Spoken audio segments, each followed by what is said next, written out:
Jews, the Hasidic Jews, going to the river every year and slaughtering chickens to get sin and disease off of them, right? That is very true. I remember one Jewish person, my coworker, and she said, "Oh, we swing chickens around." I said, "Swing chickens?" I said, "I never knew your religion actually do that, because I thought it was the Santeria, which I believe in myself, and other cultures." She says, "No, we swing every time it's like Rosh Hashanah. They'll go and swing chickens around." But no one believes that. No one knew that. Yeah. Well, yeah. Well, and a lot of people don't realize that the Christian religion has a lot of sacrifice in it. Abraham was asked to sacrifice his son, and then the angel stopped him, and a lamb showed up for him to sacrifice, because the Bible tells them that the smell of burning flesh of an animal is pleasant to God, right? So they sacrifice animals. They stopped practicing sacrifice with the crucifixion of Jesus Christ, who became the ultimate sacrifice in that tradition. But basically, they're substituting all animal sacrifice for a human sacrifice, if you really want to break it down to the basics, right? This human sacrifice absolves us of all sin, of all disease, of all everything.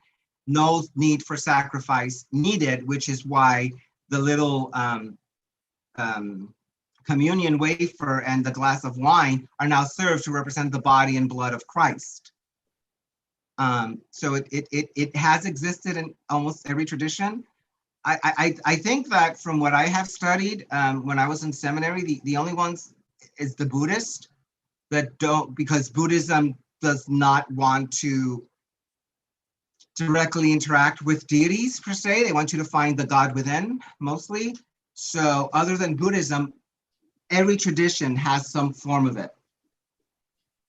The early Buddhist, the Bun tradition, did have sacrifice at one time.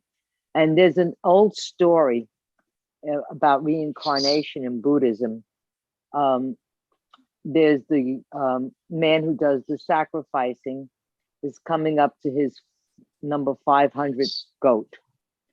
And the goat laughs at him. And he said, "Why are you laughing at me? You're about to die." And he said, "Because I was once you." Yes.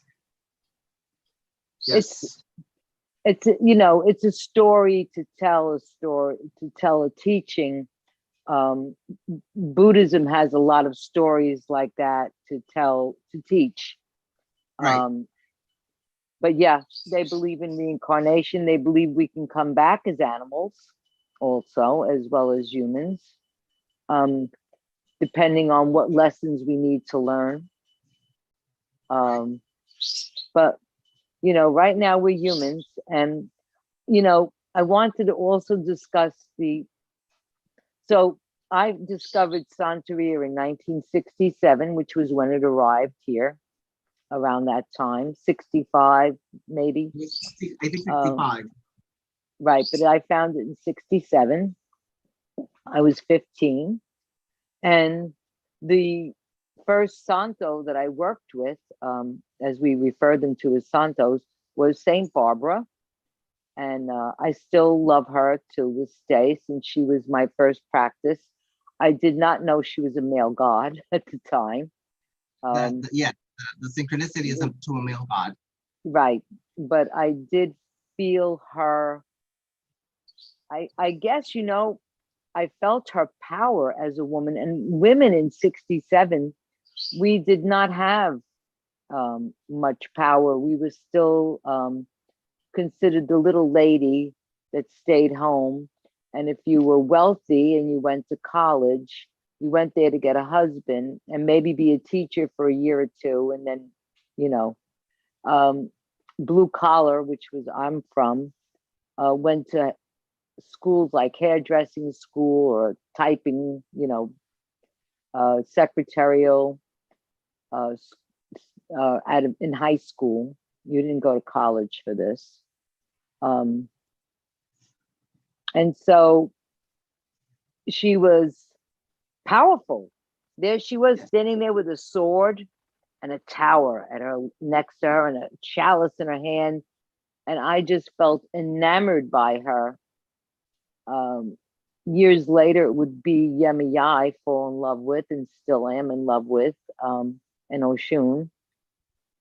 And as time went on, I learned more about Obatala, the Virgin Mercedes, and what turned out to be my favorite out of all of them, I think, is Obatala's wife, Ochanla, peace, Saint Clara, clarity. Peace.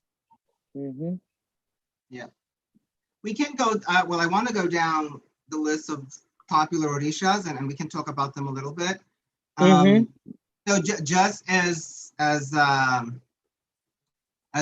historical reference, so Santa Barbara is identified with Shango, the god of thunder, the god of lightning, the god of fire. He's a very warlike deity. He was a deified king for the people of Oyo in Nigeria. Saint Barbara was a virgin who refused to marry the man her father chose, and that's why he locked her in the tower. She's represented by lightning because lightning struck the tower to set her free. She is warlike because she represented going to battle with cannons. She started a war with cannons against the kingdom. And still in her honor, military colleges will blast cannon shots in her honor. She's the patron saint of a lot of military colleges. And that's how the connection happened. The first initiation in the United States was done by a priestess of Shango of Puerto Rican descent. Her name was Mercedes Noble, and she initiated a Shango in the United States. So we say the United States is land of Shango because he opened this, right? And Puerto Rico is the land of Yewa, which is the goddess of death, because she opened there, or meaning that was the first initiation. Tony Ann likes Oya, yes, the goddess of thunder and lightning and change. I And love Leanne Oya. Pax said that old goddess traditions use period blood instead. I do know some traditions do that. That's actually forbidden in Santeria practice, because we believe that a menstruating woman would debilitate the Orisha energy. Because blood's being offered, but not as a deified offering. Exactly. Well, it's also unfortunately considered dirty. It's considered dirty blood. Right, and where in Wicca, it's considered a time of power, and women willingly shedding blood is considered a power. In the Minoan sisterhood, absolutely, it's considered an empowerment. So it depends on where you're coming from, but I know in Santeria also, women cannot wear pants, right? Yes, that's generally the rule. If you're I doing, showed up in slacks and they gave me a skirt. yes, traditionally, if you're working in what we call the Santa room, which is the sacred room, the grove, men should be dressed as men, women should be dressed as women, because for us, it's all about male energy and female energy, positive, negative, mother, father is how we label them. And we don't want to, we just want to be respectful of that, which is why they have a strict dress code. Yes. Mary, I am gonna address all of your questions.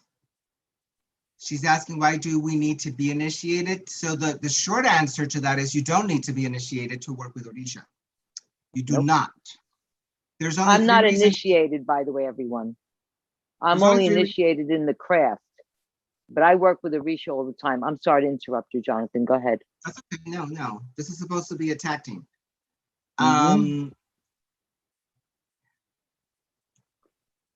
You don't need to be initiated unless the three main reasons that people get initiated is because you really love working with Orisha and you want to be a priest of Orisha X.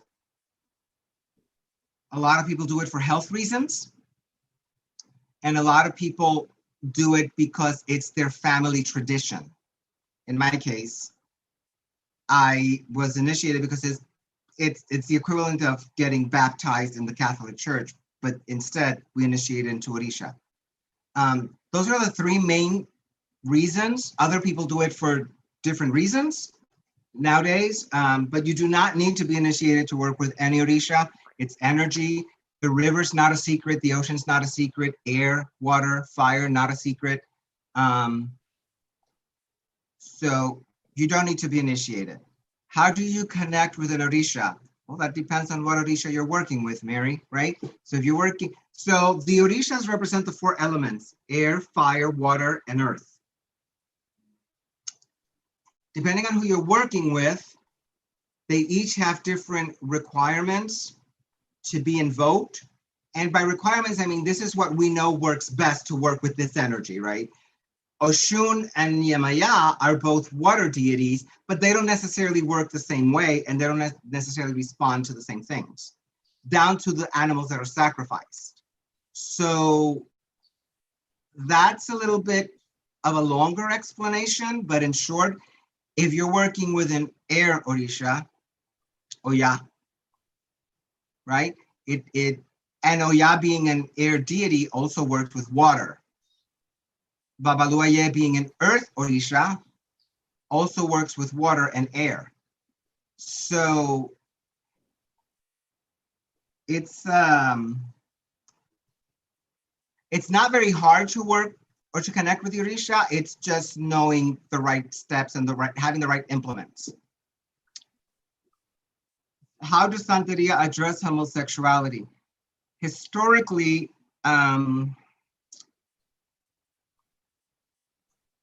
because of cultural conditioning in Cuba, in Puerto Rico, in Brazil, because of machismo and all these other cultural conditionings, homosexuals were shunned. Although a lot of homosexuals and lesbians have been initiated throughout history. They're welcome to the fold, and everybody in Santeria has a specific job that they're assigned, except for being a high priest, which would be a babalao, which is shunned, which shuns homosexuality. And now that's starting to change. Homosexuals were welcome to the fold, but they were given, I guess, limited abilities on what they can do. But they can certainly cook, they can certainly make thrones, they can certainly dance. You know, being a dancer for the Orisha, which means they would mount the Orisha. They, you know, it's the same thing with women. Women were restricted on what they could do because it was a male-dominated religion. That has started to change. Actually, that started to change in the 1900s with a santera by the name of Ferminita Gomez, who took away different rituals that babalaos were hoarding for themselves, and she made them available to the public. And she's now one of the most celebrated santeras because she broke the glass ceiling, let's say, right? She's the one who brought the Orisha Olokum to the New World. She went to Africa and got the mysteries of Olokum and gave it to santeros. Before it was only for babalaos. Same thing with Orisha Oko. So that's how, and with just like everything else, religions evolve. It's now changing and it's evolving. Women are having more power. Women historically were the ones that were running the big Santeria houses. In Brazil, called Mãe de Santo, means the mother of the saint. In Puerto Rican and Cuban Santeria, it's called a madrina, a godmother, or a godfather. And basically what that means is that they're running this house for ex Orisha, and you're under their tutelage and training. That's what that relationship means. So what's the first step if you want to follow Santeria? My advice to everyone is learn about it. Don't jump into anything. Learn to, be around a Santeria house or a Santero or Santera of your, make sure you mesh with the person. Don't pick anybody randomly. Make sure it's somebody that's gonna teach you the ways, teach you the path, and be respectful of your time. Be respectful of theirs. Make sure they're respectful, that they're knowledgeable, that they have a good reputation in the religion, and just get to know what their practice is like. And then, the first step would be they're going to teach you how to work with your ancestors, which is a very big part of the religion, Ancestor Veneration. That's going to be your first step, followed by the first baptism, which is the consecration of your head and body to wear the sacred necklaces, the beads, the eleques, collares, whatever they want to call. That symbolizes that you've taken the first step to be part of X house. So that's my advice. And the ceremony of the eleques, of the beads, like we sell them in botanicas everywhere. The beads are worn, and even gangs have adopted them as colors. So certain neighborhoods, you're afraid to wear certain color beads, even if it's your Orisha that you want to work with, like red and white, like for Shango. But when the eleques are given, what kind of ceremony is there involved? So usually they will give you we create a sacred bath that's called omiero, omi meaning water, ero meaning herbs, that's chanted and prepared always through the Orisha Obatala.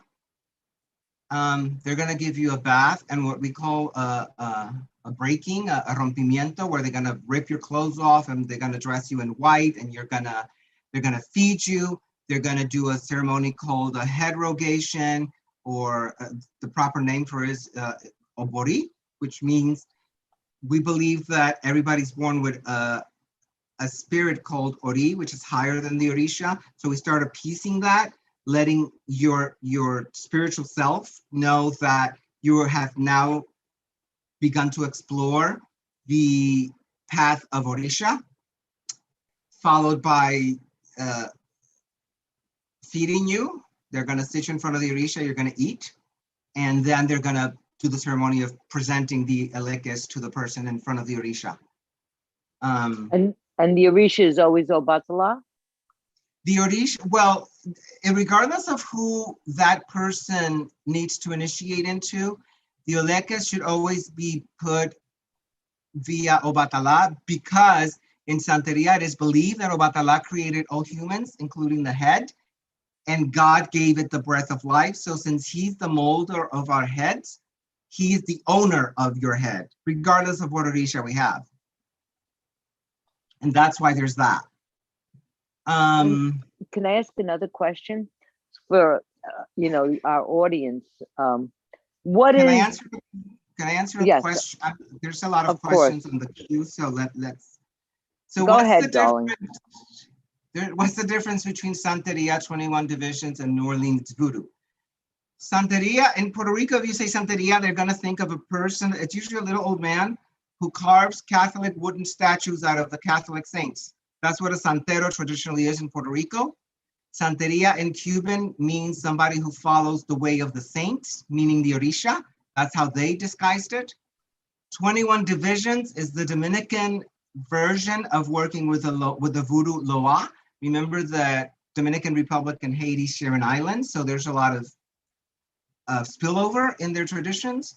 New Orleans Voodoo is the version of voodoo that was created in the United States, or that was born in the United States, as opposed to the voodoo that's practiced in Haiti, which is different than the voodoo that's practiced in the Fon people of Africa. Yeah. Right. So they're just different manifestations of the practice, and at its basics, Santeria, all of these traditions are different versions of what was happening in Africa, right? So that's the difference.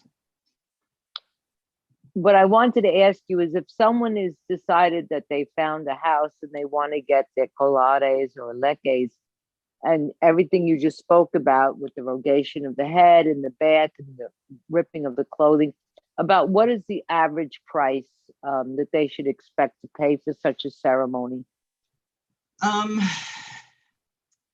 I always tell people that for that ceremony, they should not be paying more than $321. Okay, thank you. You have to put into consideration that Santero has to pay Santeros to come and help and work. They have to buy the herbs. They have to buy the different ingredients for the head rogation. They have to buy food to feed you. And believe it or not, we can't just give you pizza or Chinese food. It would be so much easier, but we can't. Santeria is big on the kitchen and cooking. It's one of the most important aspects of the religion. So we actually have to stand there and cook for you. So take all that into account. And you know, I've heard people paying $1,000 for collares, and I don't try to comment because I don't want to be judgmental, but I think that's excessive. So anywhere between $321 to about $500 is an average price, and they should be looking for a house that's going to do everything that you mentioned: the ripping of the clothes, the rogation If they of don't the head, do the what bath. everything I mentioned, they're not doing the ceremony. Simple as Thank you, that. because I've had a lot of cases where they were charged a great deal of money, and they blessed the beads with Florida water, did some prayers, chants, and put it on the person, said, okay, you got your beads. And I'm like, okay, I think you've been ripped off. You know, that is not how elekes were given to me. I had them from Jonathan of Yonkers from the Candomblé. And that's where I stayed with receiving my beads, and I left it at that. I didn't go any further into the religion. But I still have worked with Orisha all my life. Right. Well, so, but there's also the you know, so not to be critical of other traditions, people in the 21 divisions also issue collares to represent St. Yes. Michael, to represent Gede, which is St. Expedite, and they're, you know, there's Zuli Ananisa, yeah. And their rituals are completely different. So for example, I know that for them to do a refreshing of the head, they will buy different flavored sodas, like strawberry soda, yes, and all these other things. We would not do that. When we do a refreshing of the head, we would actually have to buy fruit and create everything from scratch. So I'm not gonna. A lot of the botanicas carry those sodas. You see them: raspberry, orange, cola, champagne cola, coconut, bottles of soda, and those are actually for baths to fluff you up. We don't do that in Santeria, but I'm not going to criticize the New York City or the 21 division community because that's their practice. Oh yeah, and it's a beautiful practice. Right. It's just different. It's not what you do. Chris, did I answer your question about the differences?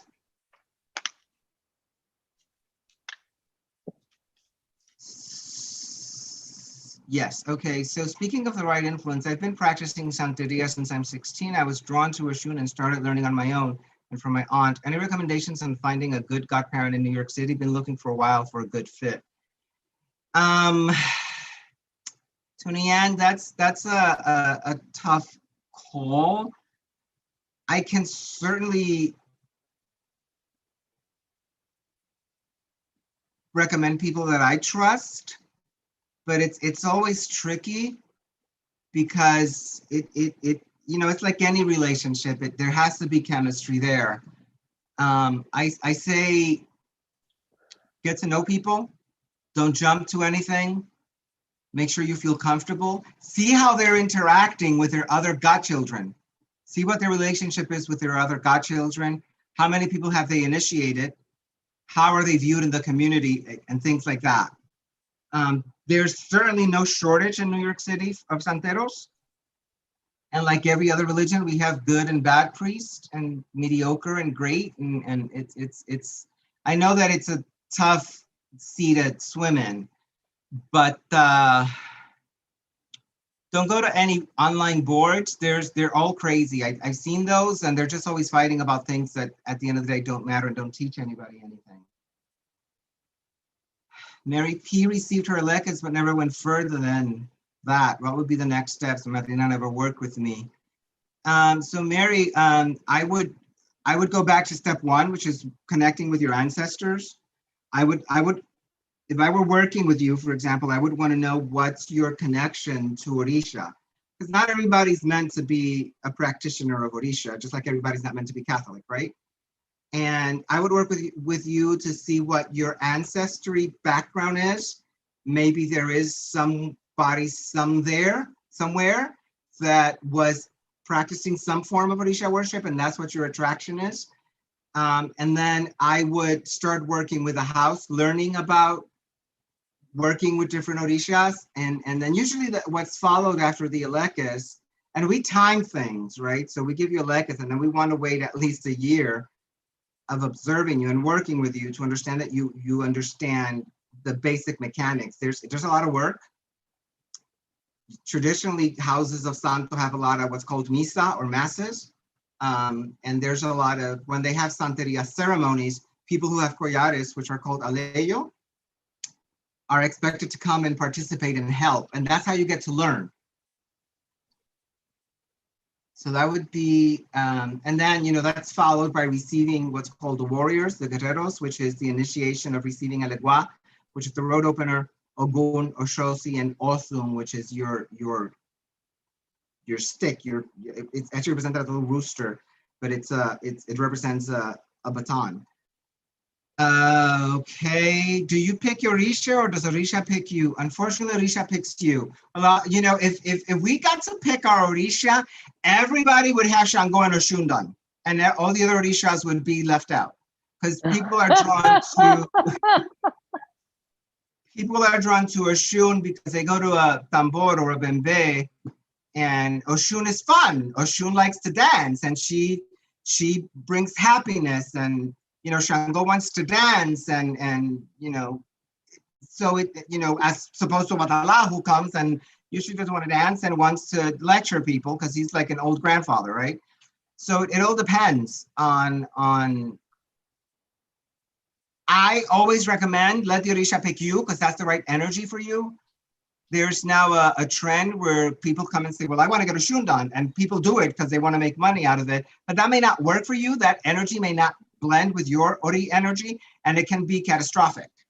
And once it's on your head, there's no removing it.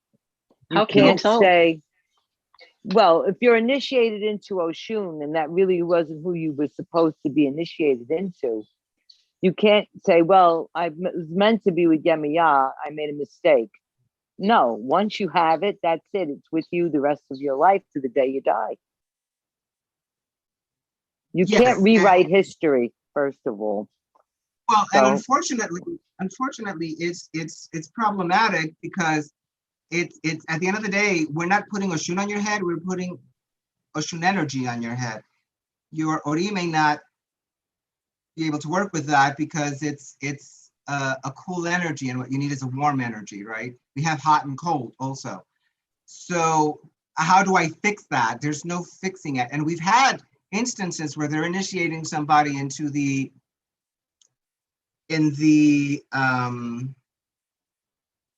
we're in the middle of a ceremony initiating somebody, and they're being initiated into a shun, and the Orisha that's supposed to be initiated possesses the person and says, this is my head. Well, now what do? I put a shun here, and now Yamaya is screaming, or that this is their head. How do I fix it? And then we have to undo everything and appease that Orisha and appease Oshun, because Oshun is now, and so it's tricky. It's tricky. Tony Ann had a really bad experience with a very well-known Santero in the Bronx. I apologize for the Santeria community, Tony Ann. I hope it wasn't me. He's gone, rest in peace.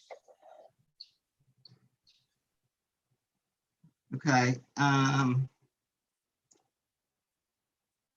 Would a reading with you, I don't know if you means me or Lady Rhea, help Tony Ann and Mary? I don't know. So the honest answer to that, I don't know if a reading with me or Lady Rhea or it's gonna help you. Hopefully, it'll give you a little bit more clarity.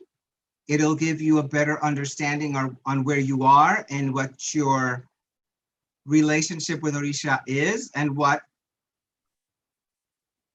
expectations Orisha has or had with you, and we can tell you how to correct the path.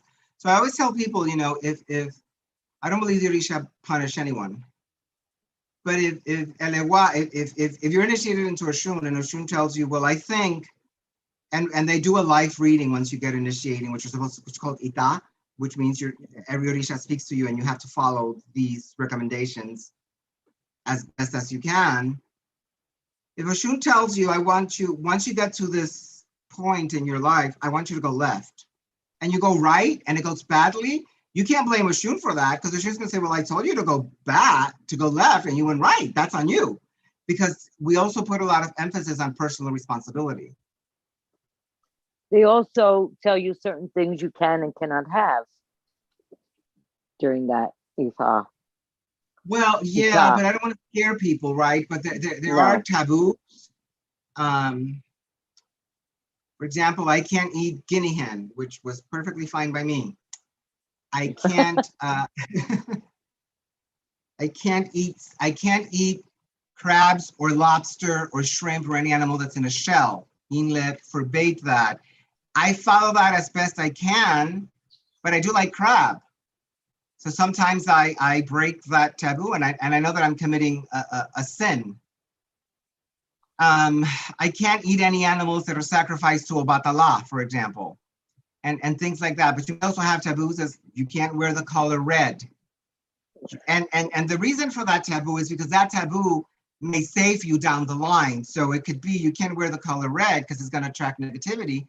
But if you're in a jam at some point in your life, and Oya tells you don't wear red, and then you get a reading, and Oya says, I want you to take a red cloth and clean yourself and put it on top of me. That's why that taboo existed. So there's a reason for them. Yeah, I know there's a reason. Some of them take away alcohol. So most of them will take away alcohol. Yeah. And by that they mean it's not you can't have a drink. It means you shouldn't get drunk. You shouldn't do anything that's going to alter your mental state. It's basically what that taboo is about. Obatala, of course, forbids any alcohol and any of that in his parties and things like that. But all the other Orishas, you can have Yamaya done, and she says, it's not don't drink, it's so much make sure you don't drink in excess where you're going to lose your clear thinking ability. Yeah. Don't do drugs because this may happen. Things like that. Don't do drugs is actually a big one. Every Santero is forbidden from that. We're not supposed, we can't, sometimes we're told don't alter your body to the point where you can't get tattoos. So. I want people to understand, Santeria has been blown up to be something, a lot of the bad things were taken and blown out of proportion, but I want people to understand the sacrifice of yourself, of the dedication, of the work involved in joining the religion, it's a lifestyle. Wicca is very nomadic and very, much easier in the sense that it's private covens run out of a home. Too often people become what we call power tripping in Wicca. That's the biggest problem I see. But Santeria requires, like he said, just the first week, you're going to sleep under what they call the trono, the throne. A throne, an altar, like a prenda, is created against the wall. They're magnificent works of art. But you're going to start, and that whole year, you wear white. You can't go out without your godparents. You can only go to work and come home. So there are a lot of restrictions, and it's a very deep religion. It's very, it requires a lot of devotion, a lot of dedication, a lot of doing what you're told by the deity, by your godparents, by your families. It's a big deal. People take it that, well, if I have all this power, but really it's not that way. It's more about self-empowerment, but it's been glamorized in ways that shouldn't be, is what I'm trying to explain. Right. You know what I'm saying, Jonathan. I hope you can clarify what I'm trying to say. Well, so like the 1 year, people like, oh, I can't go out, I can't do this, I can't do that. So the Yavo's gonna be treated as a baby. We let you go to work, we let you go to school, you can even go to the gym.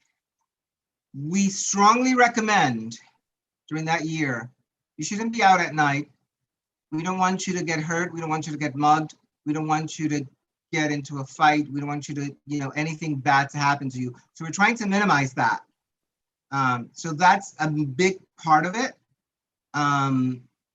Another part of it is that year represents your year of purification, your year of getting to know and getting to understand that energy that's now residing within you.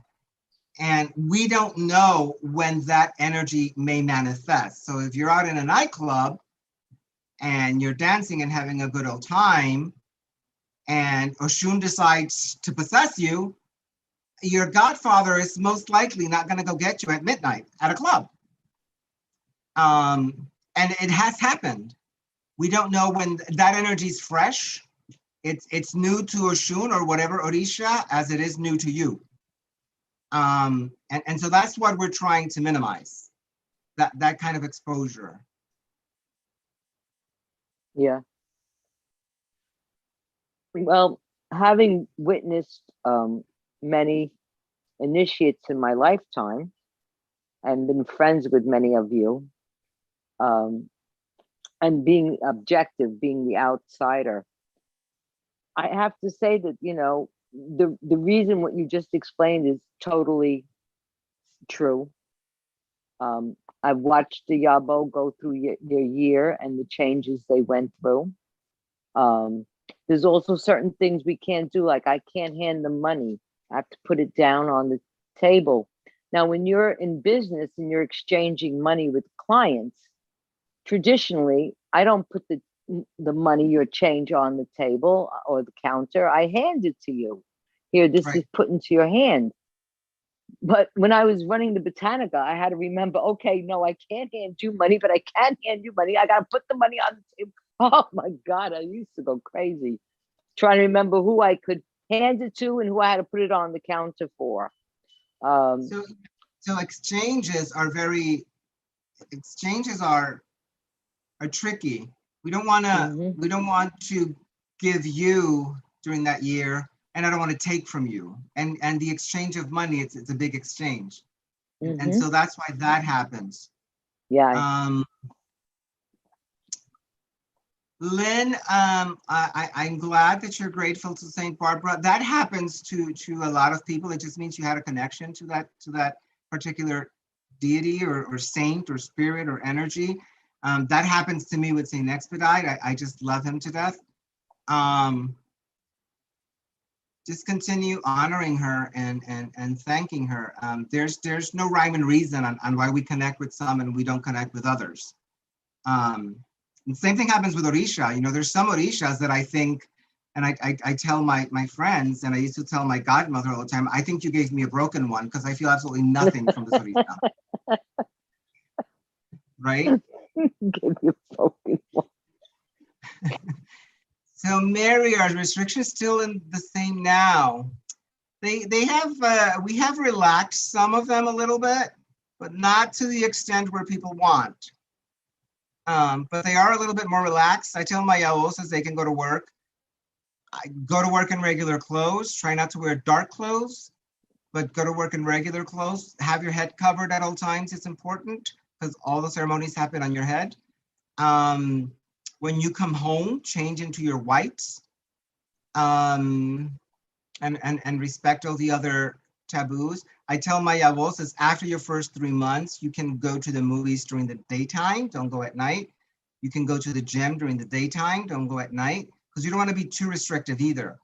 But if one of my initiates tells me, Padrino, my sister's getting married, and afterwards we're doing we're going to this club where her husband's a DJ. Well, Yavo, I strongly recommend that you don't upset me, so don't go, because that can be problematic. Good night, Tony. You're welcome, Lynn. Possession, will it happen just randomly?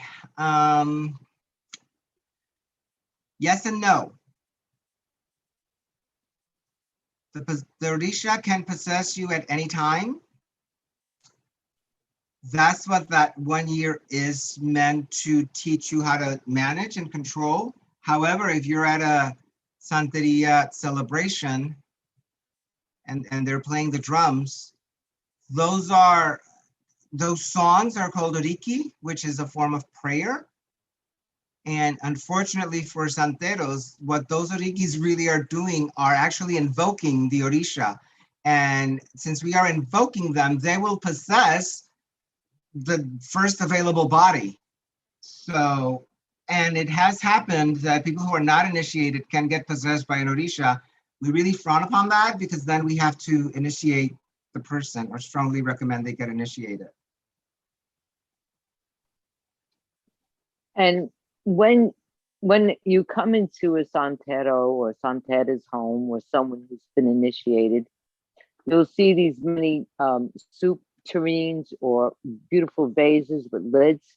I know what they are, the soperas, but can you explain that to everyone? How the orishas are kept? See, yeah, like we have statues, but right. Santeria doesn't work with statues. They work with natural objects, and they're kept in beautiful containers. So you're welcome, Mary. So, and they're kept with a lid on so that people don't see what's in there, because it's a very secretive religion. And if you open that lid and you look inside, they're going to initiate you. They're going to yell at you. Most yeah, likely. I know. So we keep, so during your initiation ceremony, we're going to consecrate implements and certain items for each Orisha. So let's say if you're getting Obatala done, we will consecrate items for Oshun, Yamaya, Oya, Obatala, Shango, the warriors. And each one of those things is consecrated individually and then placed in these tureens, and these soup tureens. Some of them are very elaborate. Some of them are very simple. It's just to have a safe, accessible place to work with that energy. So it's supposed to be going to the river to invoke Oshun. I can just do it right at home. That's what those implements are for.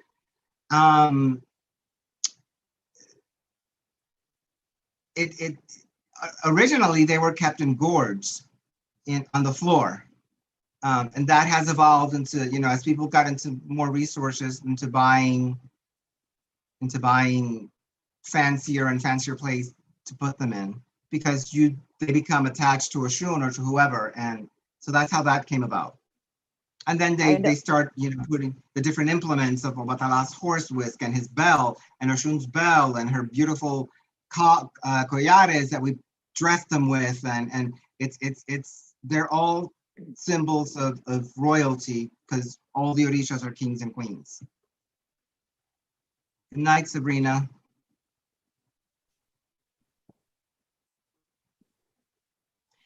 No, Mary, receiving a lekes does not mean you're initiated. It means that you're part of a house. But you're not. To be initiated, it means that you're a priest of an Orisha.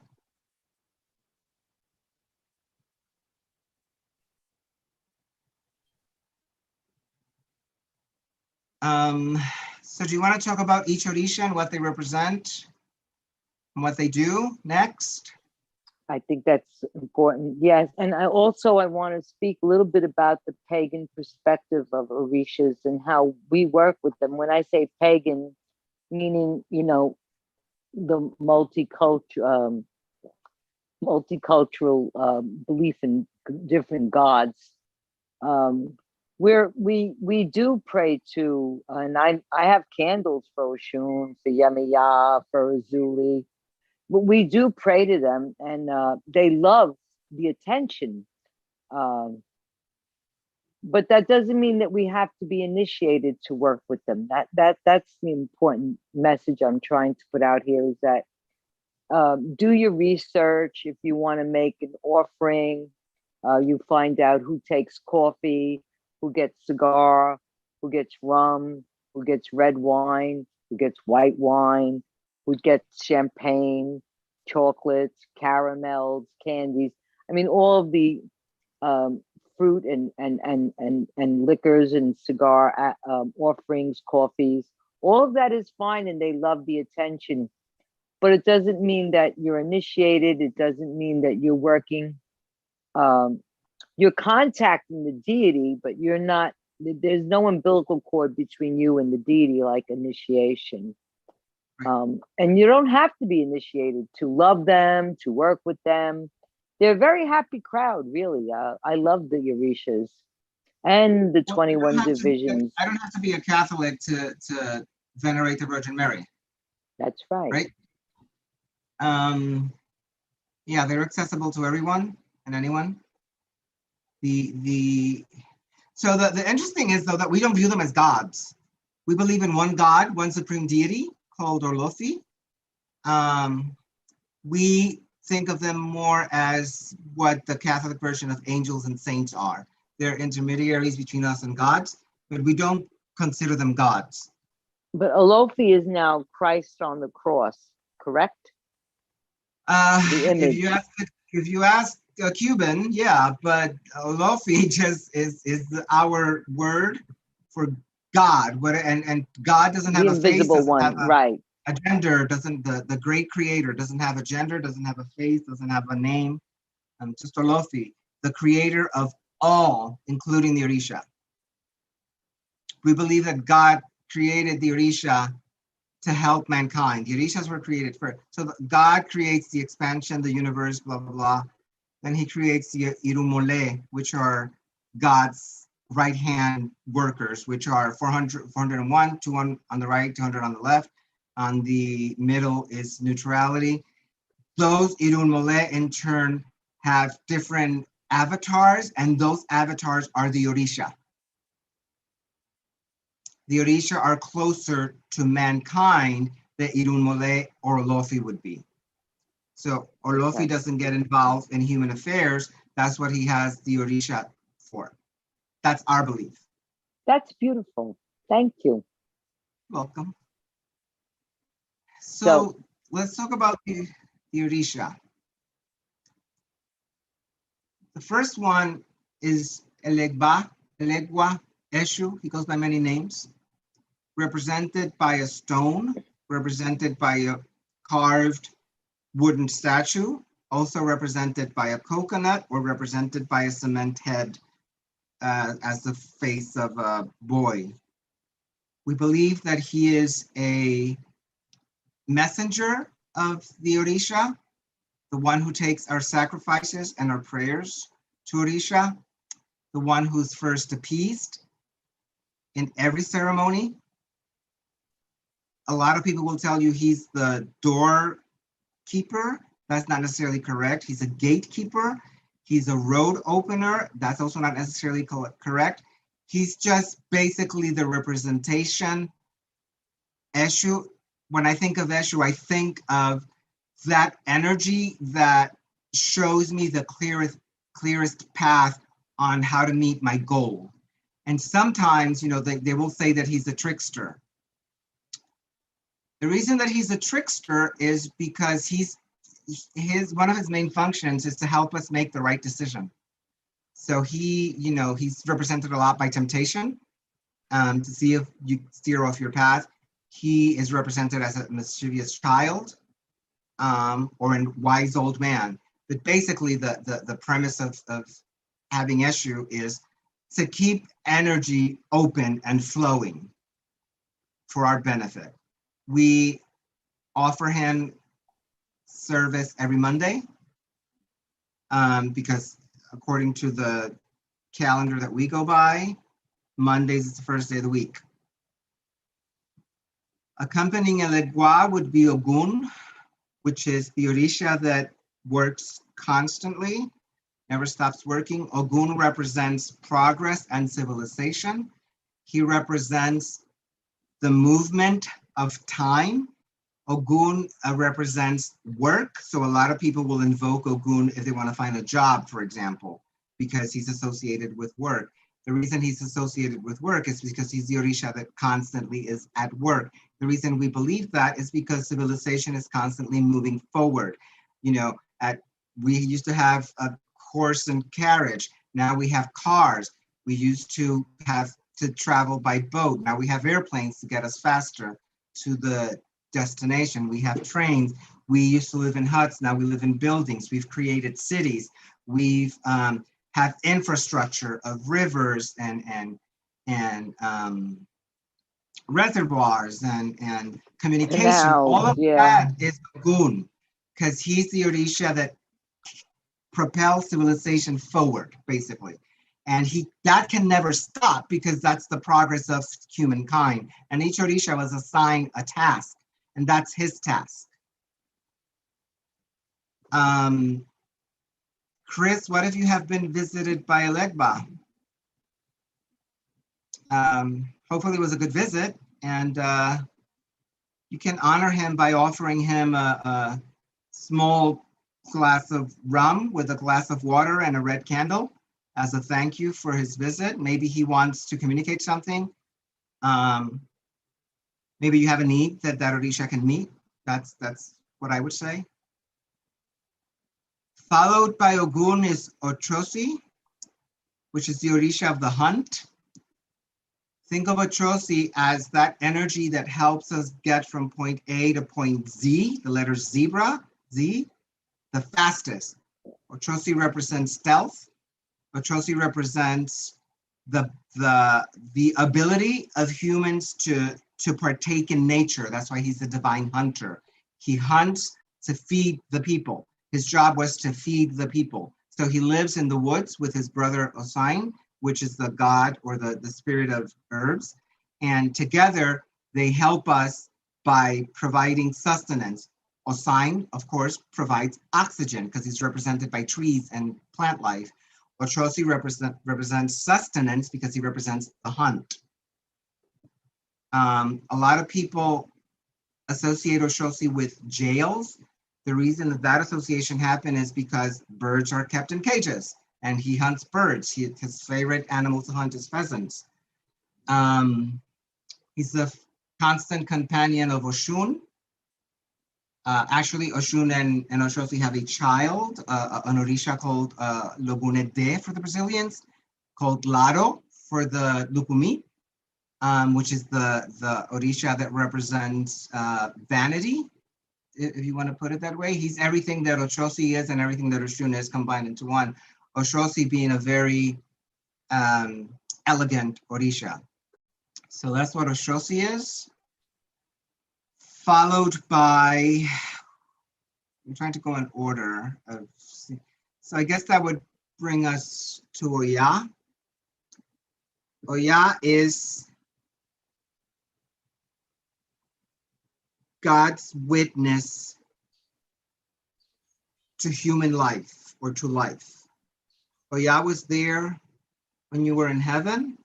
Oya is according to our tradition, Oya was taking notes on what pacts you made before you came to heaven. Oya will be the one that takes you back to heaven when we pass and brings you to Olofi and your guardian angel and give account of everything we've done. So she represents the timeline of human existence. She's also represented by the marketplace. She's represented by thunder and lightning. She's a fierce energy to work with. She's a river deity, but is associated with air because of the winds and the tornadoes. She represents everything that's negative from a tornado, which is destruction and chaos, but also the regeneration of what happens after, right? So that's her life and death connection. She takes away what's no longer useful to create something better. That's Oya in a nutshell. Followed by everyone's favorite Oshun. Oshun is a river deity, foremost, the youngest of all the Orishas. She represents youthfulness and beauty. She also represents, ironically, she represents motherhood, although she's considered a barren goddess. But she represents motherhood because she loves everybody's children. She loves all Orisha children, right? Oshun is that spark, that energy that makes life worth living. We always say, if you're in good with Oshun, you're gonna have a relatively happy life. If you're not in good with Oshun, which is that energy of happiness, of joy, your life may not be so joyful. She's very popular for a reason. We believe she likes to, her children are conceited by the Orisha, basically. And that's a beautiful thing, right? That's a beautiful thing. Not all of them are like that. Then I would follow with Yamaya, which is the mother of all the Orisha. Actually, that's technically not true. The mother of all the Orisha is an Orisha called Yembo, which is the primordial energy of Yamaya, which was watered down to Yamaya. But Yamaya, also a river deity, in the New World became the ocean deity because of her association with Olokun. And she represents motherhood because she's the mother of the Orisha, and she, along with Obatala, were the creators of humankind with the blessing of Olofi. A very, believe it or not, a very strict Orisha, a very wonderful Orisha to work with. I find that one of the fastest Orishas to respond to petitions is Yamaya. I find that Oshun sometimes takes her time because I think she's busy in the mirror, but Yamaya seems to be more attentive and more responsive to a lot of Santeros. But I would say that one of the Orishas that puts the most taboos on her initiates is Yamaya, because she represents also that strict motherhood, that you know, that unconditional love, but also that strict, like, you're gonna walk the straight and narrow. I would follow Yamaya with Obatala, which is the king of the Orisha. Obatala represents purity of mind, represents purity of character. Obatala represents everything that we should aspire to be in societies.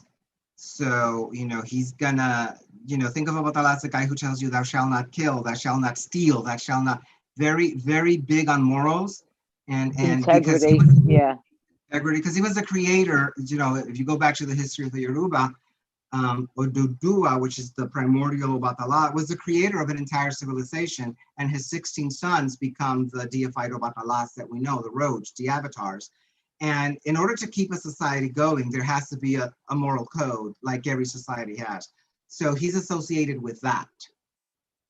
Also associated with health to a large extent. In the Catholic Church, he's associated with Jesus Christ, also associated with Our Lady of Mercedes, Our Lady of Mercy, sometimes associated with Jesus Christ carrying the cross, because he takes our burdens away. It's the association. Obatala is, I think, one of the most, if not the most revered Orisha and that's true for Candomblé, Santeria, Lukumi, and Nigeria.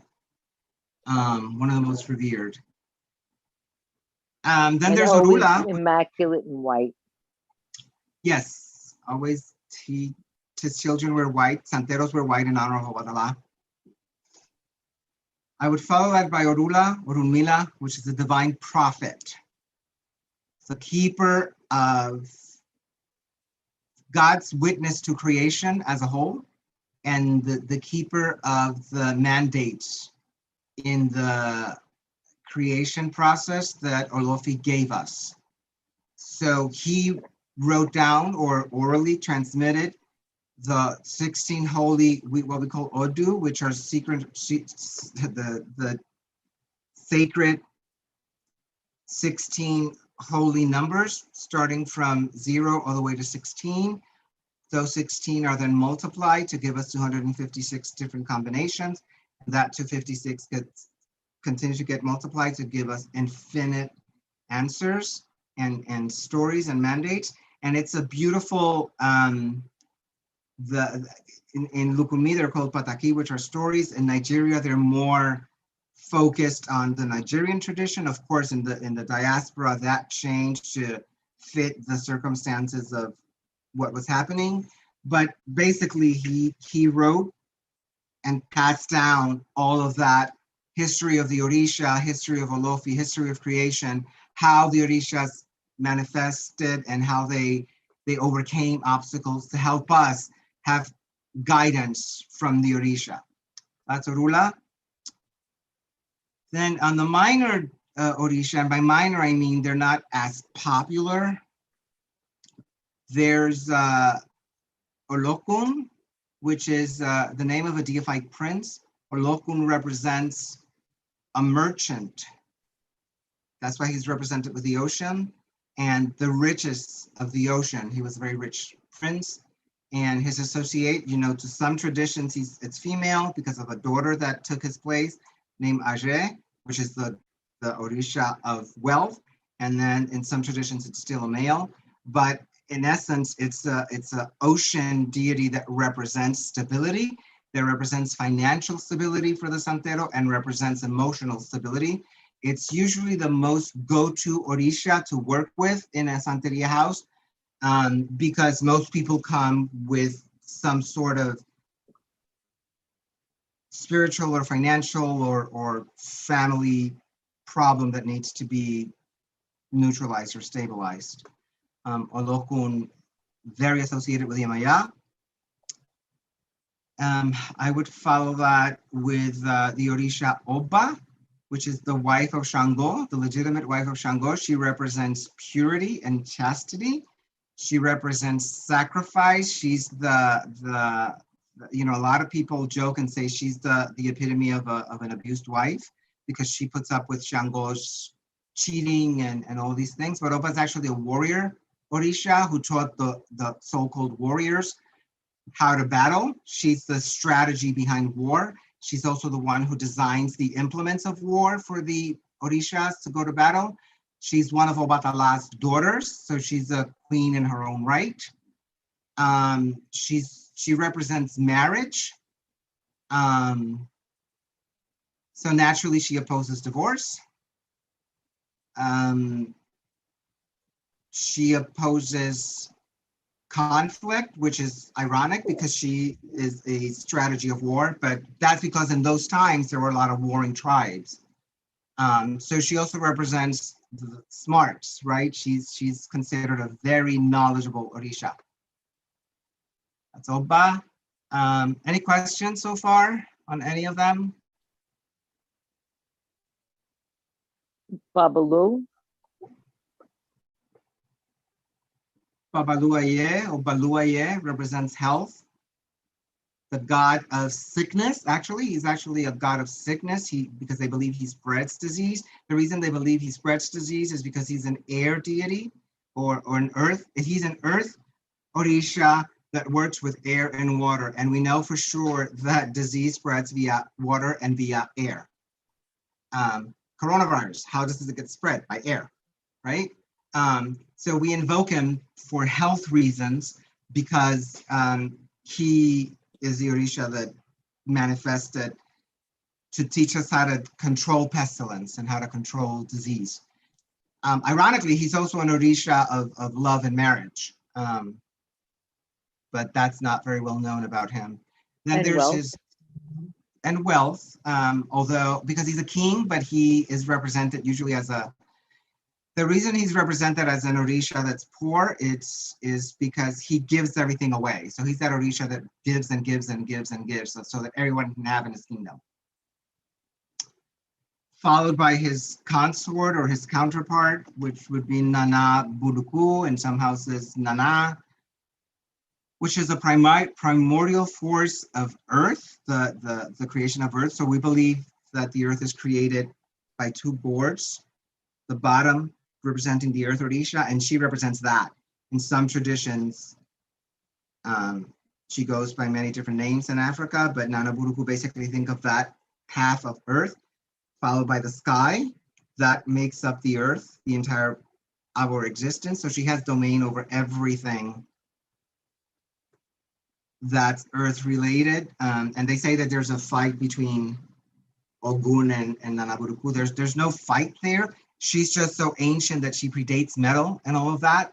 So we try to, all of her implements are made of bamboo, because she predates all that. She's that primordial, that ancient. It's so Nanaburuku, the easiest way to explain her is she's Mother Earth, which we revere. Yes, Mary, of course you can dress candles to Orisha. We do that all the time. Actually, Rhea has some beautiful ones. We're big on veves also. So I know that Voodoo gets the prize for using veves, but we actually use a lot of veves too. And I've created my own. And over time, they've manifested to become, the more that they were used, the more that they were spread around the world, the more power they become.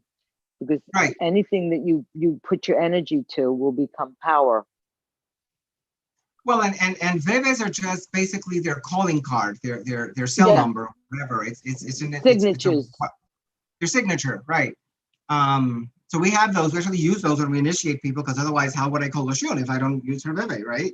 It's just that those are parts of the secrets that are kept that we don't share.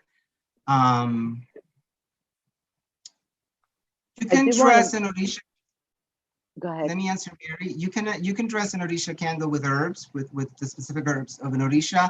You can add honey. You can add cinnamon. You can add, certainly don't add anything that's going to catch fire.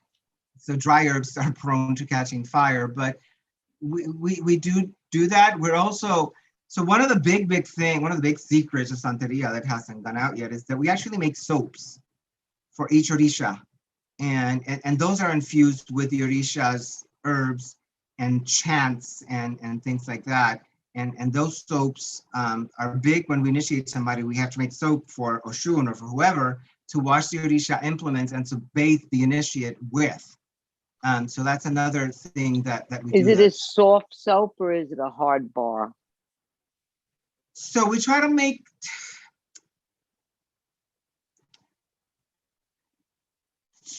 so basically for a base, we're going to use neutral black soap so that we can prepare it. We want it to be semi-hard because, and you want to be very careful what herbs you use, because some herbs are highly itchy and allergic to people. But we infuse them, we prepare them, and they end up looking like regular bars of soap, not as thick or as hard, because we do need them to dissolve.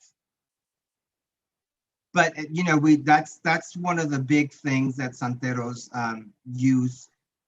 As opposed to giving a bath, preparing a bath, we'll give the person a soap because it'll last longer and it has more direct contact, and it's actually prepared and blessed. Like, for example, if I were to do Oshun soap, I would prepare it with Oshun's water, because inside her vessel, I will have put water, right? So we believe it's infused with the energy of that Orisha. That's beautiful. Yeah, thank you. So I wanted to bring up a curious thing. Wait 1 second. So Chris, yes, do you have to taste the honey? That doesn't exist in Santeria. That's a Wiccan spillover because somebody got poisoned, some goddess.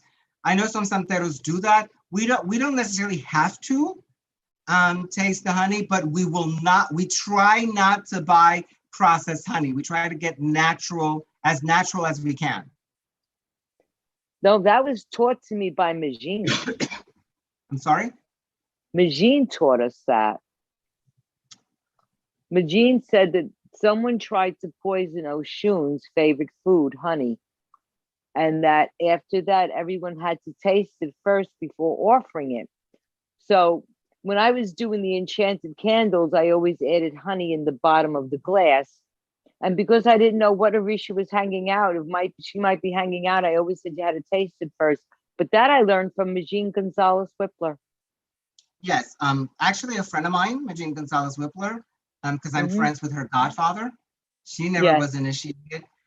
Yeah, that unfortunately was. Well, she's an anthropologist, really. She's an anthropologist. That pataki doesn't exist in any of the writings of Ifa that Oshun was ever poisoned. No, I'm sure not. So yeah, there's that, right? But a lot of Santeros have adopted that because Magin Gonzalez Whippler was the first one to write about Santeria for the masses. And a lot of people who initiated that was their starting point, Magin's books. I don't see Yep. anything wrong with it, but it's not a must, No. right? Because especially since honey is one of her staple offerings. Mary Oshun water, is that river water? No. So what I'm talking about is, so some of our orishas, like I said, we work with all elements. Some of them live in dry pots or terrains. Some of them require water. Oshun being one of them because she's a river deity. Some Santeros will go to the river and get water to fill their pots. Some Santeros use tap water to put in the pots. Anything that's put in there, though, it's consecrated because those implements are consecrated. I personally, if I needed Oshun water, I would not go to the Bronx River to get water because I consider that water to be dirty. I would use water that's already in my Oshun pot because I've prayed over it. And as priests, we can do that. I have specifically designated that for Oshun and for those purposes. Well, so that's what I all meant by water Oshun. is sacred, though. Actually, tap water is very sacred because it's filling our lives with the abundance of water. But tap water is perfectly fine for most purposes. But I wouldn't consider tap water Oshun water without going to No, the no, proper. no, of course not. So it's But the how would equivalent of the A holy water pagan from make the church. Oshun water. Right, a Santero will make Oshun water, which he's going to put in Oshun's vessel, and then I'm going to use it. Maybe I need to a child of Oshun comes to my house and they need a head rogation. I will use some of that Oshun water. I need to make a bath for Oshun. I will use that Oshun water. Or But how would Yamaya a water. pagan do it? What would you recommend the pagan community to do to make Oshun water?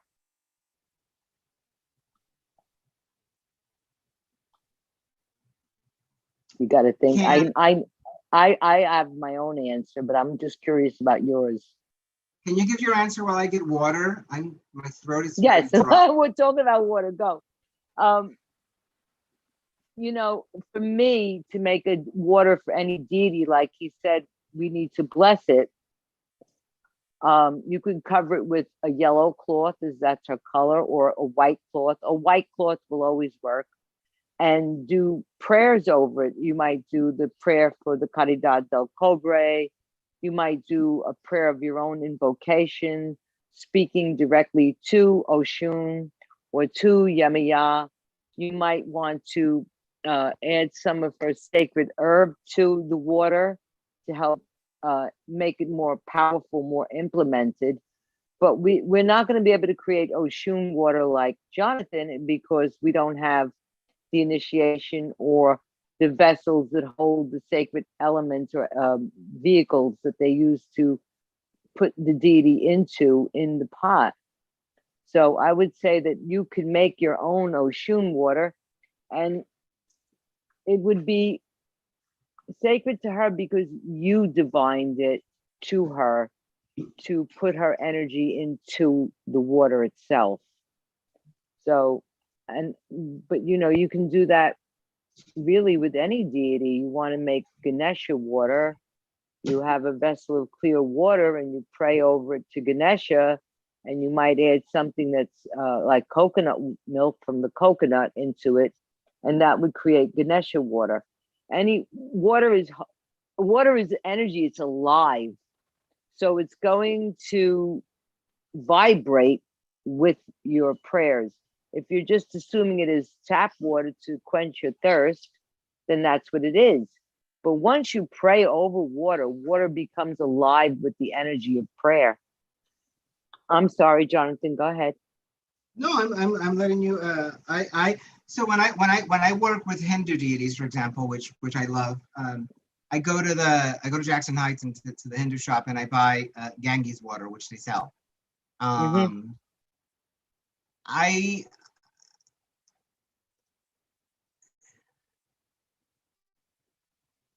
So from a Santero's perspective, I consider Oshun water anything that I've consecrated and placed inside my Oshun vessel. I consider Yamaya water anything that I consecrated and put into the Yamaya vessel. From a Santero perspective, because I have the right to do that. Like, I don't have the right to make holy water for the church and our belief, because I'm not a Catholic priest, for example. But I'm not going to disagree with what you're saying, because I think all these practices are individual, and it's how what resonates with us in the Odisha. You know, who am I to say only my Oshun water is valid, right? But from a Santero's perspective, if I were to work with a person, I would use Oshun water that I've consecrated specifically for her. But again, I would not tell somebody your Oshun water is fake because you're not a priest, because I think that's arrogant. I don't have control over Oshun. But my perspective would be, if I need to do something for somebody that I think Oshun is the help, I would use anything that I consecrated for that Odisha and work with that energy. But that's only because I have the rights to do that as an initiate. Mary, there are things you would like to know, but I don't want to be initiated. Well, it depends on what you want to know.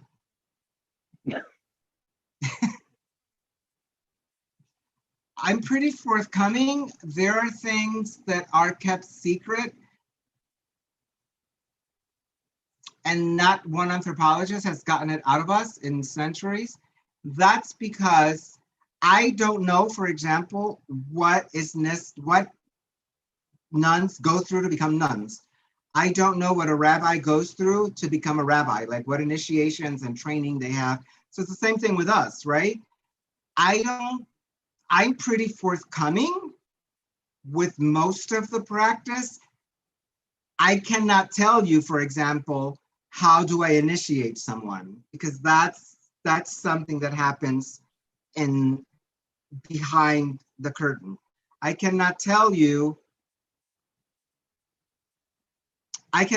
you how to divine the Santeria or Lukumi way, because you don't have the license to use those implements to communicate with Orisha in our belief system.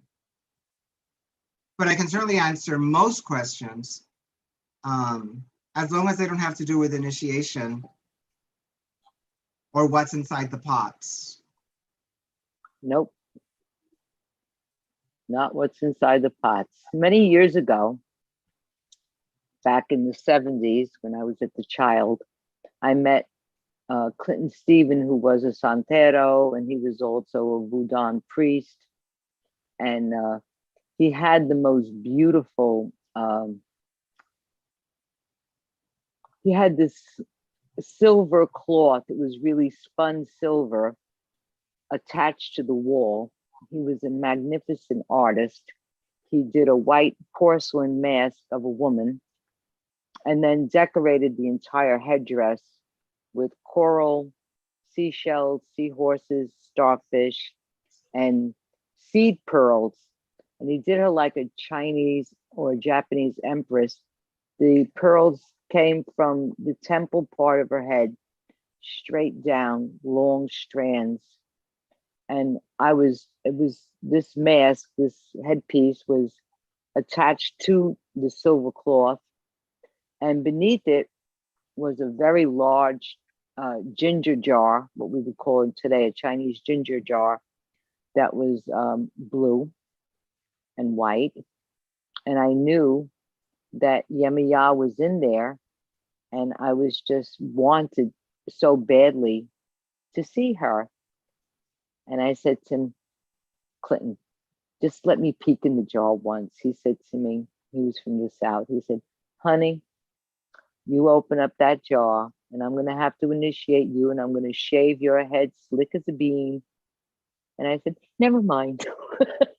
But that was his way of keeping me from going in there, because I had no right to go in there. Well, and also, but Mary, most importantly, that's also done for your protection. Mm-hmm. I don't want, not that I'm saying that you would do that, but in the world we live in today, people say, well, I know that inside of Oshun, she needs X, X, X, and X, so I'm going to go get X and X and X from the river and this from the mountain and put it in a pot, wash it with river water, and boom, I have Oshun. Because technically, unfortunately, you don't. Nope. In order to have a shum, there has to be a process of consecrating that. And that's what we're not willing to share. We're not going to tell you how to consecrate things because it's a very complex process and it takes years. We're not allowed to initiate anyone until after you're initiated for 7 years and you've had a lot of exposure on how things are done. There are sacrifices that have to happen. There are things that happen at the river when we go collect these things. There are things that have to happen at the mountain. So it's not just, I'm going to take, this and this and this because they told me this is a shun. Yeah, it's not a treasure hunt. And that's detrimental to you. So we do it for people's protection too. And also, there was a very famous Santero who passed away recently that went on for years saying that he had Orisha done, and it turned out that he didn't and got initiated years later. And he, during that 20-year span or so, he was initiating people and giving things to people that now, unfortunately, what those people have is not recognized because you don't come from a valid source. None of that was made through the correct initiation process in our tradition. And it's the same for voodoo, it's the same for candomblé, it's the same in Nigeria, it's the same everywhere. And it's the same in the craft. If you don't have a consecrated, valid priest and priestess, it's not recognized as being initiation. Witchcraft is different than someone saying, I'm a witch. I'll recognize that person as a witch, but if I say to them, what coven do you belong to? I belong to the coven, blah, blah, blah. And where does it stem from? And they say, well, so-and-so made it. I'm like, okay, but that's not direct lineage initiation, where I have direct lineage initiation. All of my people have direct lineage initiation.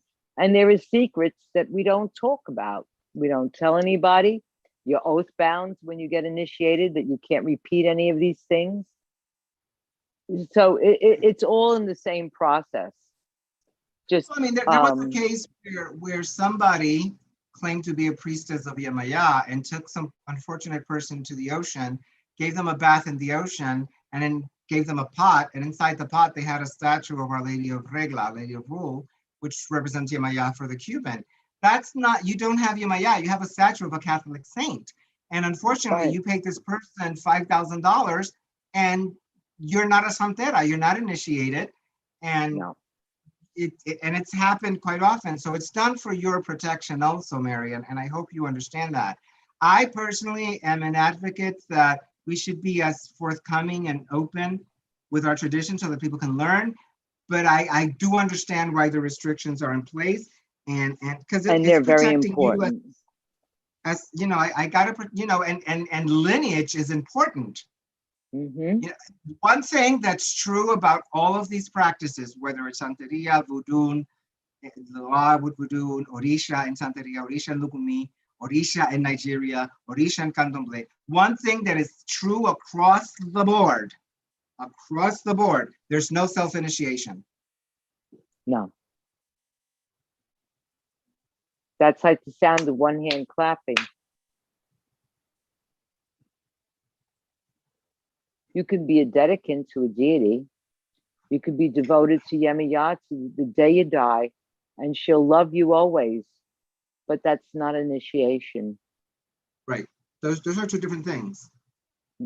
I'm devoted to Saint Expedite. I was baptized to him in church. I'm not a Catholic priest to baptize people in that tradition. No, but you can teach them about it. I can teach them about him, but I don't have the right to go to Catholic church and officiate baptizing someone's baby because I don't have those rights. So I hope that's not too disappointed, Mary, but that's a big part of the reason. And the reason why we're having this event tonight was to make sure that people understood the differences of true initiation, true Santeria from people just scamming. There's just a lot of scamming in Wicca, in Santeria, in Voodoo, all of these religions have a lot of scammers. Even in the Hindu, there's a lot of scammers. Yeah. Because it's human nature. Someone and who like, wants. for example, I tell people, you don't want to get an Odisha online. They're not sending you anything. You didn't go through the process of receiving that Odisha. So you're just basically buying, whatever from somebody online. That doesn't mean they send you a shun. If you don't have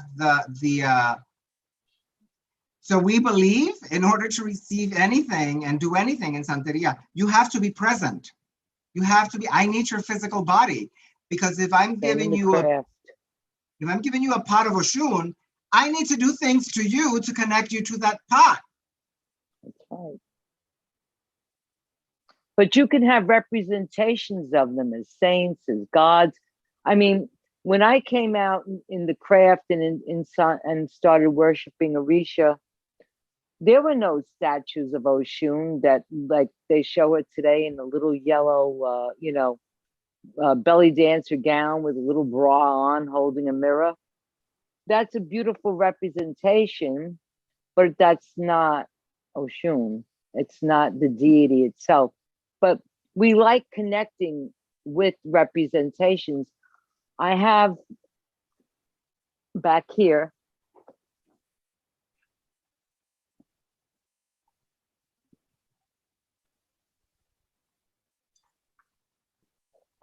this was how most of us would work with Oshun.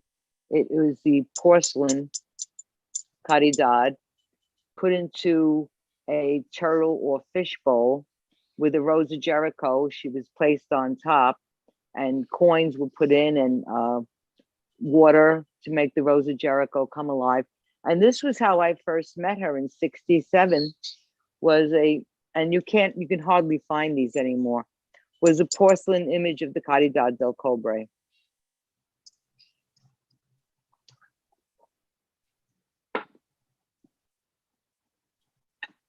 Pardon my back.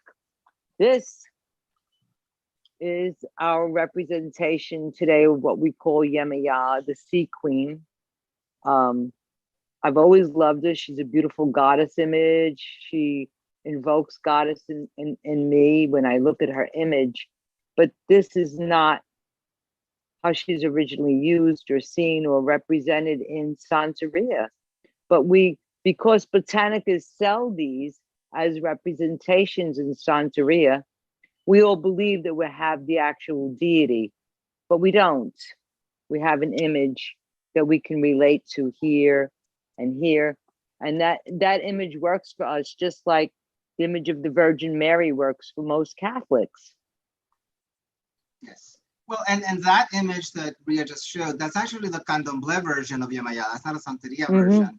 It just became very popular, but that's the Brazilian interpretation of Yamaya.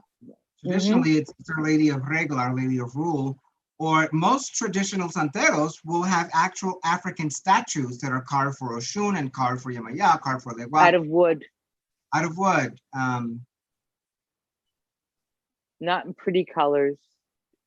No. And these are things that are for us, that are the non-initiates that want to work with them and have a psychological image association to the deity. And it's fabulous. Nothing wrong with it. I have them all over the place. Just, I wanted to be clear to everyone that this is not really the representation of the actual deity, or like you said, spirits. You don't even consider them gods. You consider them spirits, right? Right. And so, teacup, can the priest of Santeria give a non-initiate a pot? The short answer to that is yes, but most Santeros are gonna be very, very careful on doing that. But there is a lot of people out there who, for example, receive the pot of Olokun, which is a very popular one for non-initiates, or Babaluaye because they have health issues. There are instances where, for example, somebody is, let's stick with the popular one, somebody is a daughter of Oshun, but for whatever reason, they cannot initiate as a full-fledged Santero, and they have health or other issues, and a Santero will consider, and all this has to be agreed to by the Odisha because everything is done through divination, where we will give that person the pot of Oshun to have and work with, because that was going to be her salvation, and they were not meant, or they cannot afford the cost of initiation. But if I want to save somebody's life, yeah, we'll make exceptions and say that I'll consecrate Obatala, I'll concentrate Yamaya, whatever you may need, and they give it to people. That's called in the tradition Santo Lavao, which means washed saint, which is the street way of saying consecrated saint. But you're not, that does not make you a Santero. That gives you the right to work with that pot and that pot alone. That doesn't mean that you can come into the Santo room and work with us, because you don't know the secrets of everybody else. I have to bring, go ahead. Does that explain it, Teacup? Yes, so thank Mary, you. It's okay that you follow the shamanic path.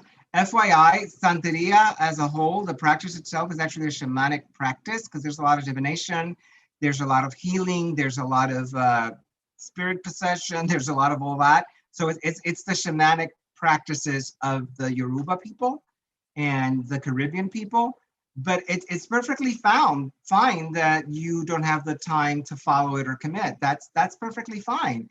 Maybe Odisha path is not for you, and that's perfectly okay.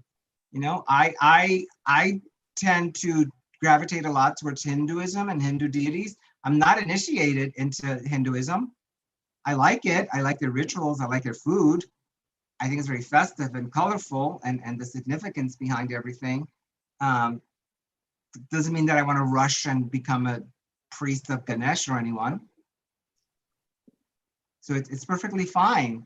Out of curiosity, Mary, what are some of the questions that you think you have, but you don't think cannot be discussed? Because maybe they can. If you want to share, if not, that's okay too. So let's talk about one more Odisha, one that's I'm very close to. His name is Erinle, or Inle. He's known in the New World. Erinle in the Africa. Quite rare Odisha to be initiated to. It's more common in Brazil and Nigeria than he is in Cuba or Puerto Rican Santeria. Less common in Cuba, actually, to initiate people. Puerto Rico actually has quite a few of them. An Odisha of bounty, an Odisha of wealth, an Odisha of, good night, Monica, an Odisha of abundance. He's also a hunter. He's a magician. He's a healer, works close with the warriors. By some traditions, the love of Oshun's life, the most handsome of the Odisha, a very difficult Odisha because he puts a lot of restrictions on his children, on his priesthood. One of them being the reason Cuba stopped initiating people into Inle is that a lot of times he wants his children to be celibate, and ain't nobody got time for that. And the reason for that taboo is because in Nigeria, traditionally the practice of Erinle are usually people that are devoted 24/7 to taking care of his temple and of the town. So they were not allowed to marry and things like that. Represented by the Archangel Saint Raphael, a great Odisha for health reasons. As a matter of fact, New York City story, when the AIDS epidemic happened, it was the Odisha Erinle who announced that that was coming. And it was the Odisha Erinle who was used by the gay community because he was associated with, he's kind of androgynous in appearance in all traditions. And he's associated, he became associated with the gay movement during the AIDS epidemic because it's the one the gay community rushed to for healing and health. That's how he became known as a gay deity or a gay Orisha. He's not. That's when I first really started hearing about Inlay, was in the 80s. Yeah. Mm-hmm. The early 80s. Before that, I never had heard much about him. You know, I've been wanting to bring up one thing to you tonight, and that's Desi Arnaz, and how he pounded on his conga and sang Babalu. Yeah. And all of America was fascinated with it. And all of these people from New York to California and everything in between had no idea he was singing about a deity, a god. Right. Well, back then it wasn't known, but no. We but think the that people that knew must have really enjoyed it. Well, and we thank him for that because he made it mainstream, right? It kind of gave us some street cred, as the kids would say. Mm-hmm. Right. And so years later, when I first learned about Babalu, and then they said Babalu IA, and then I connected it. I said, Ricky Ricardo was singing about Babalu, a god, on American television, and we were all blind. We didn't know. Yeah. I just find that little piece of history so pioneering of him. It was a great pioneering move to pull it off on everyone. I love it. The Brazilian jazz musician Stan Getz, actually in the 60s, did a song called Pombagira. And a lot of people danced to it and didn't know what they were talking about. Pombagira, and Pombagira is a female issue. Yep, I love her. Let's break down the name Baba Luaye. Baba means father, Lu of, Aye, earth, father of the earth. That's what that name means. And he gives, I've been told, great by other Santeros, you know, if you really work well with him, he can give you great wealth. Because he carries the wealth in his sack on his side, the grain. He's a god of grain. Like I told you earlier, mine is broken, but yeah.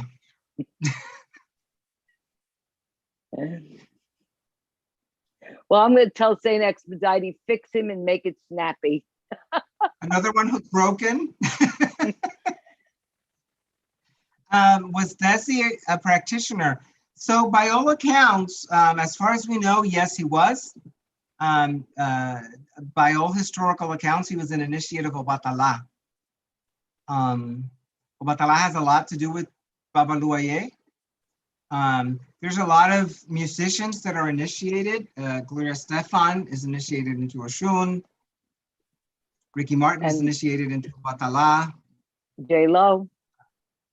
J-Lo actually never got initiated. J-Lo never got initiated, but J-Lo does work with a very known Santera in Los Angeles. She did receive the Warriors, and she pays homage to the Orishas in some of her earlier videos. She's like singing behind a botanica and carrying on. But she strictly follows Puerto Rican Santeria, and because she's J-Lo, she can talk smack about everybody else. But she's not initiated. By all accounts, they claim she's a daughter of Oshun.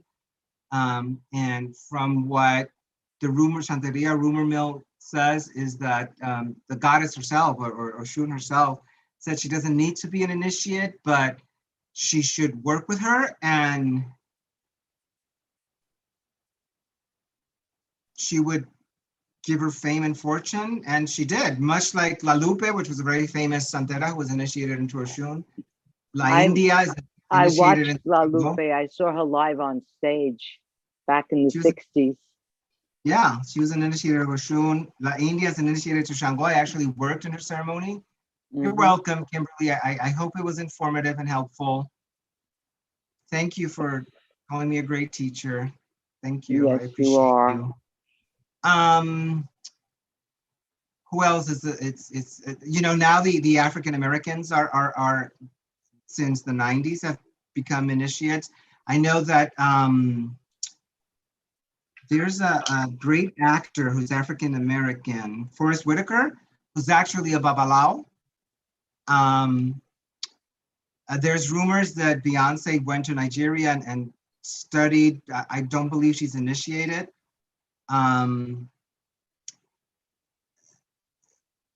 So it's very, in music, it's very common, it's very popular because a lot of Santeros were musicians playing drums and all kinds of things. So music is also a great part of our tradition.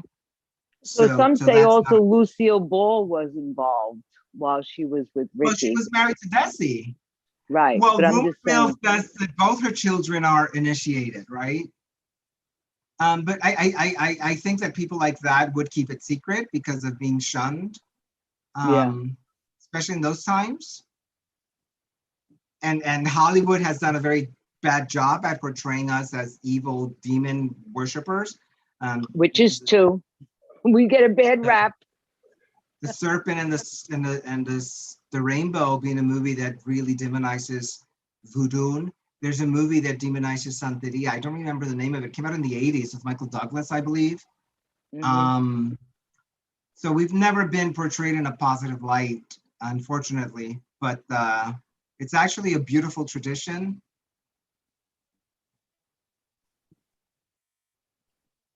Yeah, Mary.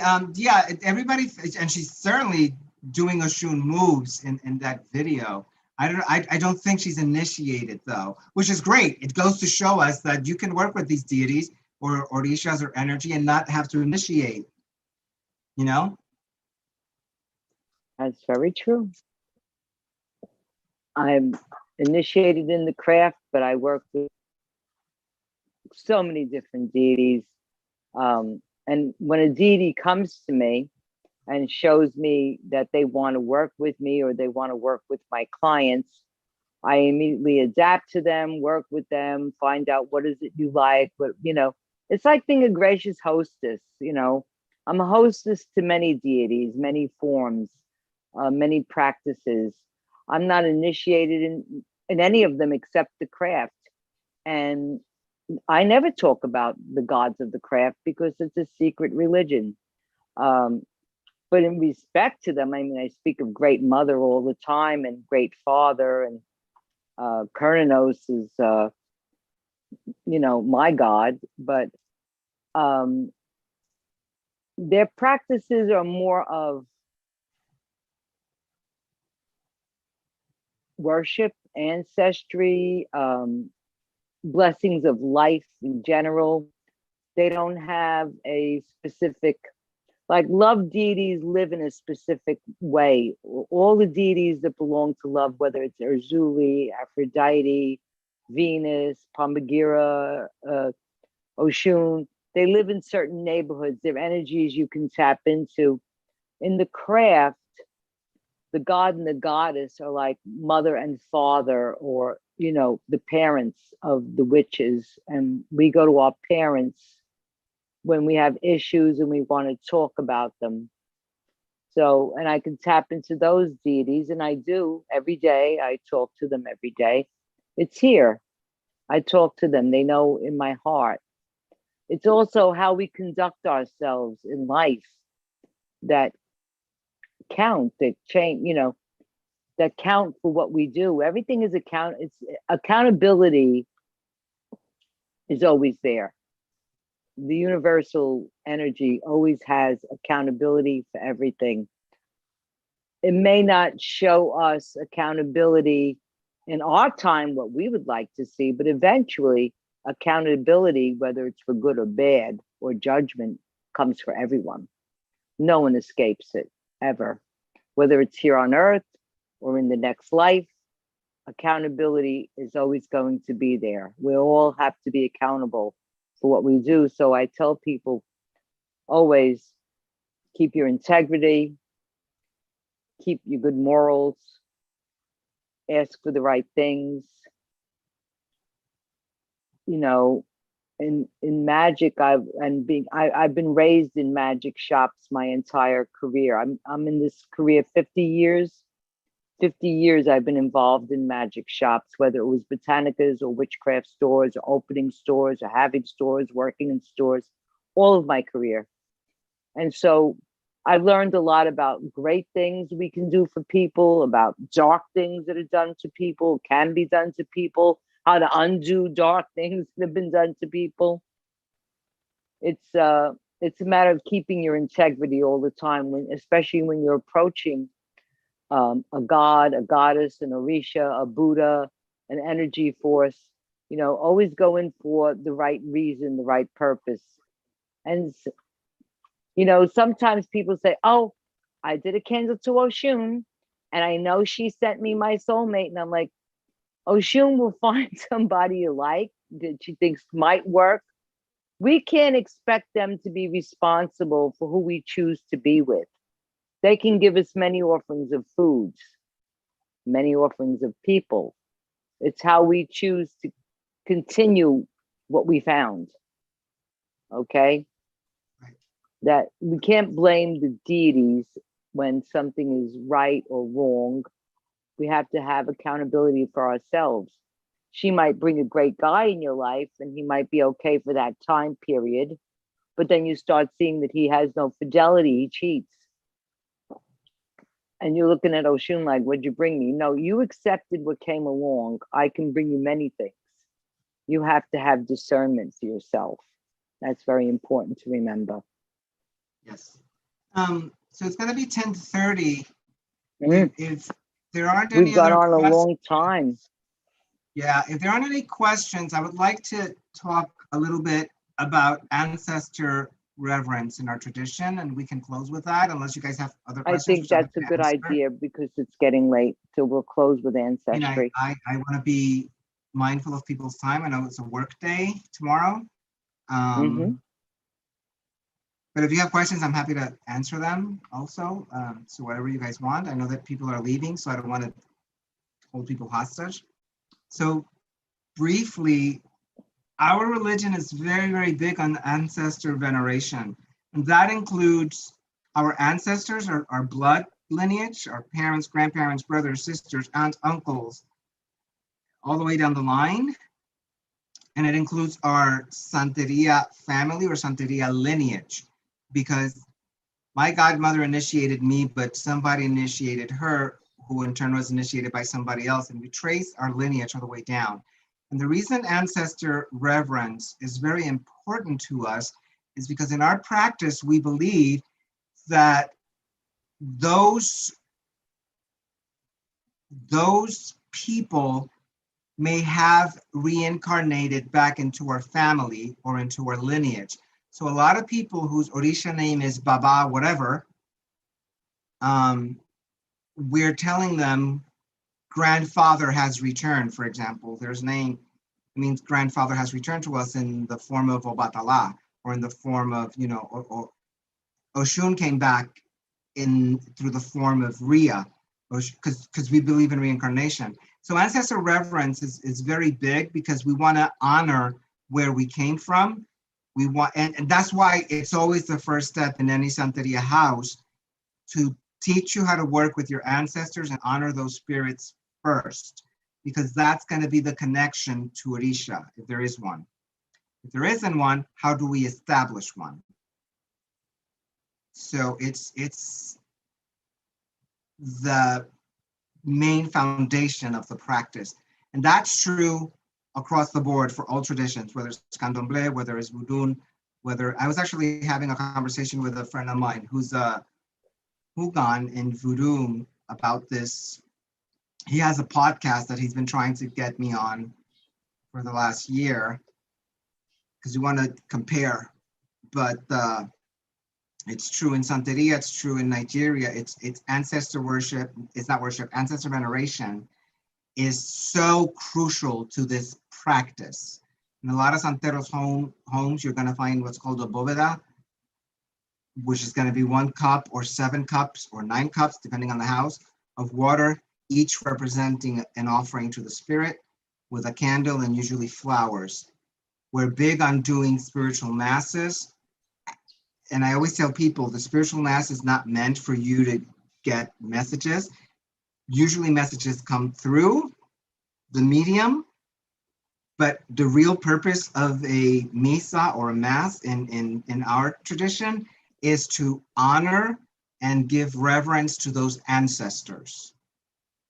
And a lot of it is about healing. Sometimes we need to heal something on our end or on their end so that they can move on and become spirits of light, as we say. And we can talk about that in much greater detail at a different date if you guys want.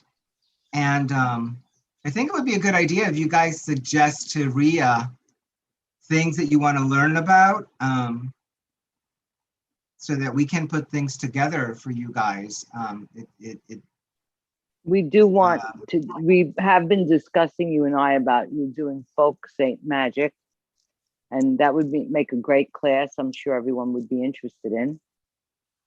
So yeah, so Rhea bugs me a lot. I'm working on a book that I'm researching right now, and it's about folk saints from Latin America. And it has to do with saints that are not necessarily popular saints in the Catholic Church or are not known to us, widely available. But each country in Latin America, each country in the world, but each country in Latin America has specific ways of working with these spirits. And I think it's fascinating because folk magic or folk saints are spirits of for example, Saint Expedite he was kicked out of the Catholic canon and then he was brought back in. Saint Barbara was kicked out of the Catholic canon. Saint Lazarus was kicked out because of association with Santeria. But there are others. For example, there's a veneration to a mother who died crossing the border between Argentina and Uruguay, and she has a shrine there, and she's considered a patron saint of travelers for safe travel, because she died trying to get to her husband with her son. She is also invoked for protection of children. There's a folk saint in Bolivia that looks like the devil, and miners work with him for safety, because they want to be protected from mining accidents, dying in the mining accidents, because they work in the core of the earth. He's represented as a devil figure. There's another one from Ecuador called El Equeco, which carries all kinds of things around him, and they give him a cigarette and make petitions in the to mouth. Represent abundance, right? And there's the Dr. Gregorio in Venezuela, which was an actual doctor who was then deified, and miracles are attributed to him for health. Maria Leonza is another big one in Venezuela. Saint Martha Dominadora, big one in Dominican Republic, Aids Voodoo. And each country has these fascinating folk stories and folk traditions around magic, and it's mostly Catholic magic mixed with Indian or cultural practices, and I think it's beautiful. I think we need to preserve that. I think that I personally believe we have to fight back on the major religions, saying we're a religion too, we have beliefs too, and ours is just as valid as yours. So I think it's important to document all this and keep it out there. So if you guys are interested in that, I would love to share that experience and that research with you guys. We will make a date, but for now we have to close. Jonathan, we all of us, those who were here earlier and had to leave, and myself especially, the Enchanted Cafe, Esoteric New York City, all appreciate your time tonight, and we want to have you back. We'll arrange a class, and I love you, and thank you again for everything tonight. You are absolutely fabulous. Thank you. Thank you, thank you, thank you. I appreciate you all for giving me the opportunity. Let's answer two last questions. When you become part of a house, do you fall under their ancestors or your own lineage? So Mary, so that's a tricky question. So we're gonna teach you, any house should teach you how to work with your ancestry lineage. Once you become initiated, we will merge that with for example, me. You have to now honor my religious lineage, also at the same time honoring your ancestral lineage. So I don't need you to pay reverence to my ancestors per se, although a lot of people do, but I do. My spiritual lineage becomes part of your lineage. So yes, And cinnamon, yes, there is music associated with Bebe, especially when we're initiating people. There's a lot of oriki, which is chants and invocations and prayers that are done. So that's not uncommon. That's true on all traditions. So again, thank you, everyone. I appreciate Thank you, Jonathan. I love you, Rhea. I love you. I'll talk to you tomorrow. And please we'll feel set free up to a reach class out with date. questions that you may have later. And if anything we can do to help, we're here. Thank you so much. God bless you all. God bless you. And I will see you next Thursday with Damon Stang. And we will be talking about readings regarding if you've been hexed or cursed or not, and how to decide whether it's a curse, or you're having a bad time because you need to learn a lesson, or are you having a bad time because you brought this on yourself. So we're going to be talking about divination with tarot and deciding how to figure out which it is, whether it's actual someone's done a black magic on you, or are you having a bad time because if it's astrological, is it, it's just discerning whether or not a hex has been placed on you and how to get rid of it. Okay, next Thursday night, 8 o'clock, the Enchanted Cafe, brought to you by esoteric.nyc. If you'd like to schedule a reading with any one of our fabulous psychics, send me a text and I'll be happy to arrange it for you. Good night. Thank you all for coming, and I'll see you next Thursday night. Blessed be. Good night, everyone.